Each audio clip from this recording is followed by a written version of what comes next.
Chris, thanks for joining me on today's Spotlight. So it's Chris Thompson from You Smart Thing. Chris, over to you. Introduce us to your business, please. Thank you very much, Andy. Thanks for inviting me onto Business Spotlight. So You Smart Thing is the world's leading travel demand management platform. What? Travel Precisely. demand management platform. So we basically strive to enable visitors to all types of organization, be they major festivals, sporting events, venues, hospital campuses, university campuses, to have a personalized low carbon travel plan showing them the best and most sustainable way to get to and from their destination. And in so doing, we create a travel demand forecast, which we share with the venue owner or the destination, which allows them in turn to monitor the emissions generated by people, the carbon emissions generated by people traveling to and from their destination, and nudge that behavior to reduce their overall carbon footprint, or at least the carbon footprint associated with visitor travel. Wow. Sounds complex. It sounds it, but it's very simple. In reality, you book a ticket to somewhere, you get a link, and it says this is the best way to get here, and it's got the lowest carbon option promoted at the top. So we really strive to promote walking and cycling if you're within a walking or cycling distance, for example. And then beyond that, it's public transport or maybe a hybrid journey, allowing you to park somewhere and then get public transport to save congestion and emissions in and around the venue or destination that you're heading to. Fantastic. So you probably alluded to this by telling us that you're the world's number one anyway, but what would make you stand out from your competition? There's two key things, really. Our biggest competitor, and this is going to sound kind of crazy, but our biggest competitor is kind of Google. Your default behavior, if you're going to plan a trip anywhere, is, of course, use Google or Apple Maps. There are several other apps that people use. And those are the default thing. What makes us different is, as an organization, we give you the opportunity to literally plan the route that you want people to take. So if you're a football stadium and you want to guide away fans to a certain gate and home fans over here, our system will literally do that. So you're in control of the route that the system gives people. And we can change that route by time of day, by different ticket holder, or somebody made an appointment through a different way. So it's like having your own Google Maps in a way that you can offer to your customers.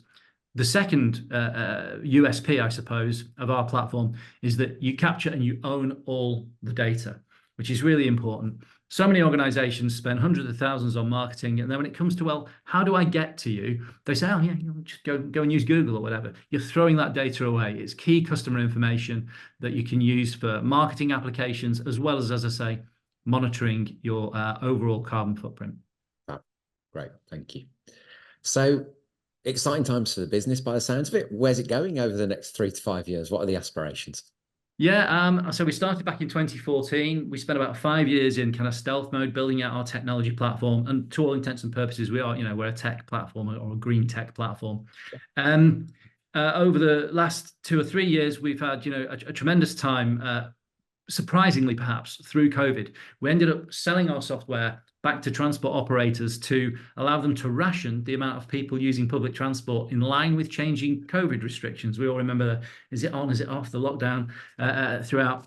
Coming out of that period, we signed up various theatres, festivals, and probably the biggest contract we've delivered, in fact, regionally, I know, Andy, you're not from far away as well, was the Birmingham Commonwealth Games, where we did all of the travel planning for all the ticket holders for the Commonwealth Games.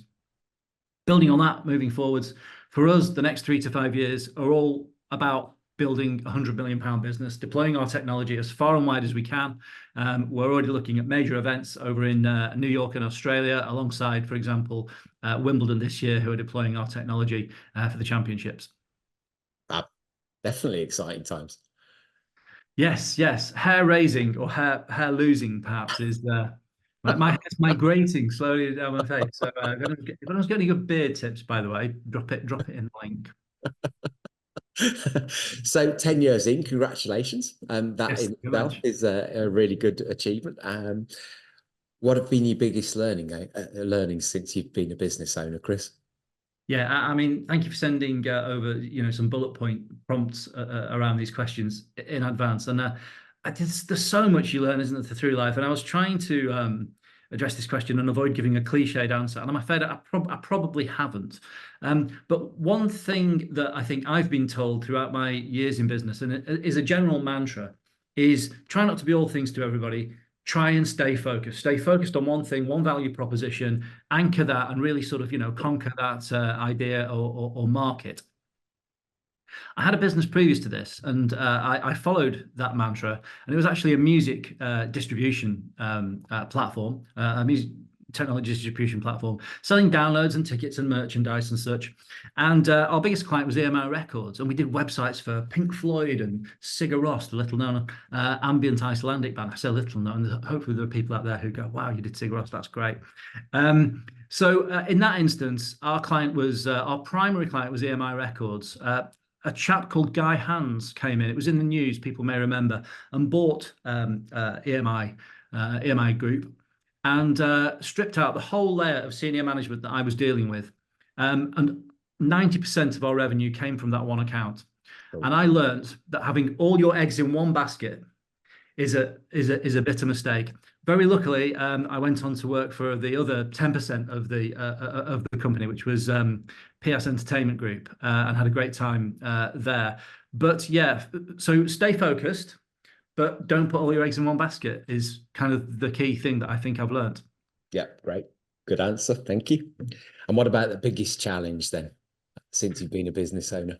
Yeah, I mean, this is a cliched answer, and I'm sure other business owners will recognize this, but it has to be people. It really has to be people. I think finding the right team and building the right culture around that team is the biggest sort of challenge and opportunity that anybody in business is faced with. And I think that extends to customers as well.